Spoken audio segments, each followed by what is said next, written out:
Hello everybody, and welcome back to another video. So in today's video, we're going to be doing a good old e-waste restoration. So today, we got the Lenovo ThinkCentre A58 on the workbench. Today, I got this in an e-waste haul in my last video. If you haven't seen it, you have to watch that first before this will make sense. So, this computer is pretty nice. But first, let's go over the specs. It has an Intel Pentium N5030 clocked at 2.6 GHz, 3GB of DDR2 RAM, Intel GMA graphics, and a 320GB 7200 RPM Western Digital hard drive. So this machine is pretty basic for its time.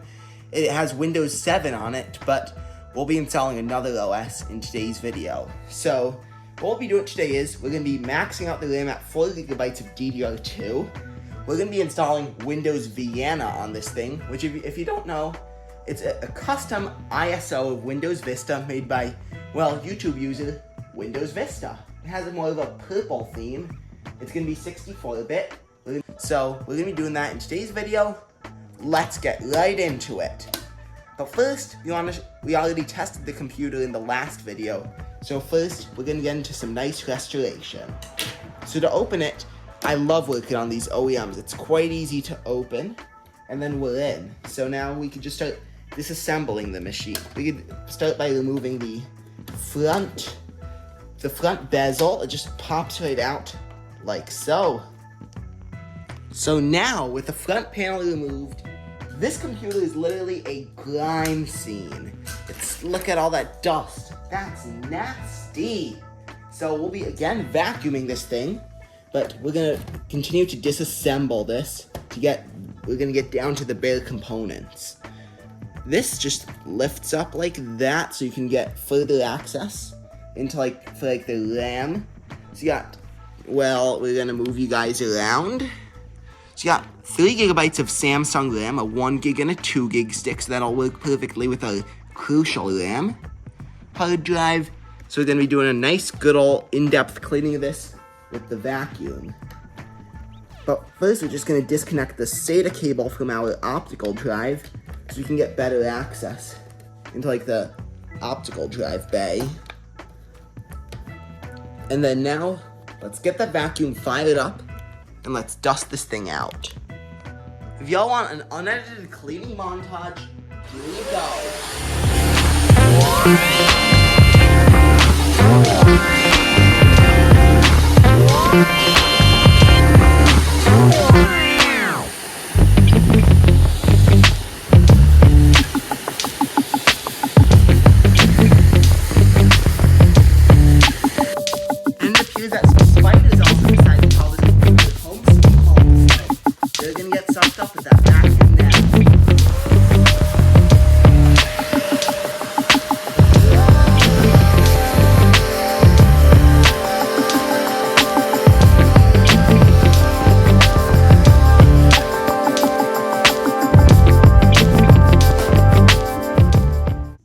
So now we have access to these RAM sticks.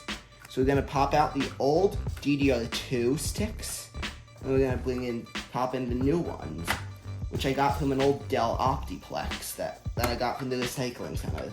I don't have it anymore because we're gonna be sending it back to e-waste. So this is a Micron 2GB, but then the other is a Samsung 1GB. So we're gonna set those aside, but now we're gonna put in our 2GB of Crucial.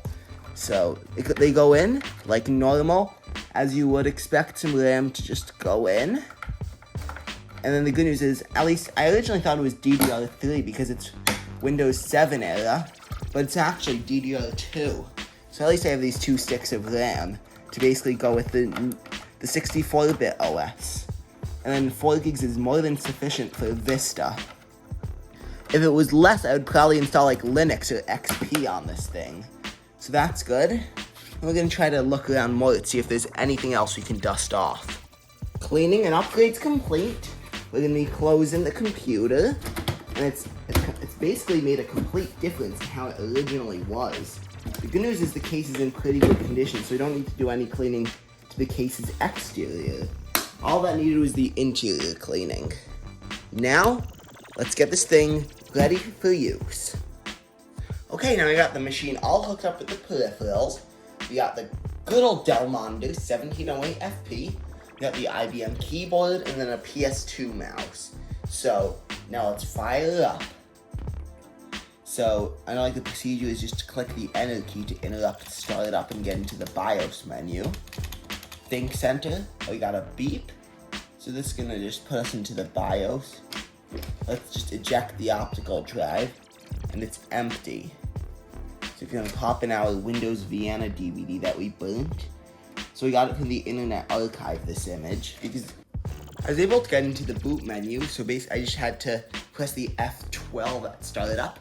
Thank you, Google. I wasn't entirely sure how to do that, and then, well, because that stupid phenomenon, I decided to pick out another monitor, my Samsung SyncMaster 933, and looks like we are finally booting into the DVD selection.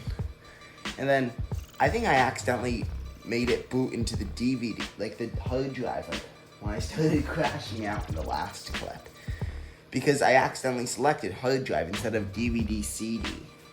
And the good news is we are getting into our Windows Vienna installer. My guess is there'd be a recovery partition on this drive, so I could find all the drivers for Windows 7.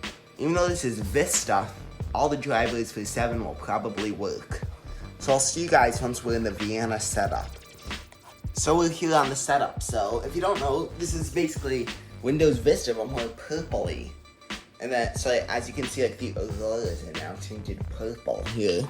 English, United States, US. Let's install Vienna on this thing. Let's do this. I've never used Vienna on an actual machine. I've tried to, but it really didn't work. It looks like we need a product key. The only Windows Vista product key I have is from another HP machine, which I'm gonna grab. The good news is we are ready to install. Of course, I accept the license terms, install a clean copy of Windows. So, since this is an installation, let's cue that time-lapse music.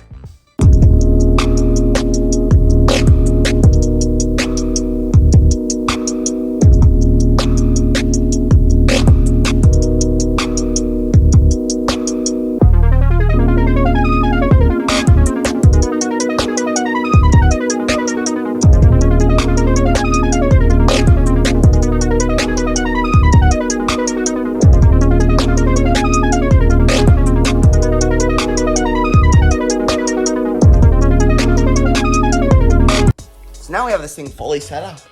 Let's start setting this machine up. So our username is obviously going to be ThinkCentre. We did all the user account stuff and stuff that's kind of, let's just say, personal. So we can now do the time zone, Eastern time. Thank you. And then this is one of my favorite parts of Windows Vienna setup. You can see how much work was put into this nice operating system, because he literally said in one of his videos, Vista the user. He said that. The guy who made this operating system, his name is Vista. Look, you can see there's an Easter egg to his YouTube channel. He said it's really hard to work on. As Windows Vienna, it requires a lot of customization and a lot of effort to be put in. And then he also has custom Windows Vista themes like Windows Earth, Windows Scenic, and then Windows Vienna. So basically, this is what he did. He made it possible. He patched some DLL files, dynamic link libraries, to use whatever Windows Vista theme that you want. He did this over, I think, since the COVID pandemic, 2020. So, at least it's good that he worked on it, because COVID, I'm sure you guys remember, we were all locked down. We just found stuff to do to occupy ourselves. I didn't even have this YouTube channel yet, as that was 5 years ago, and I started my channel in December of this year, marking this December my first year anniversary on this channel. But then on my other channel, I uploaded my first video November 3rd, but then I filmed the first video on November 2nd, but it hit YouTube Live on November 3rd. So the welcome screen basically looks like the same Vista welcome screen, but again, purple. So that's pretty nice. So it has some Halloween colors, because purple, black, and the orange are the Halloween colors, if you don't know. So here it is, Lenovo ThinkCentre. Full RAM has been detected, so it's an x64 build. Intel Pentium dual core. So now we're gonna pull up And then I also installed the MyPal browser, which is kind of like a modern browser for like old versions of Windows. So we're going to install drivers. You don't need to see that. So we'll see you soon. Well, that's pretty much it for the video. Please let me know what you thought of this video in the comments, and if I should do a video about trying to use Windows Vienna in 2025 as my next video, because I got a bunch of cool stuff installed on here that I'll show you guys in the future. So with that, I'm going to end the video there. Thank you so much for watching this video. Please like, watch, and subscribe, and I will see you guys in the next video. Bye, y'all.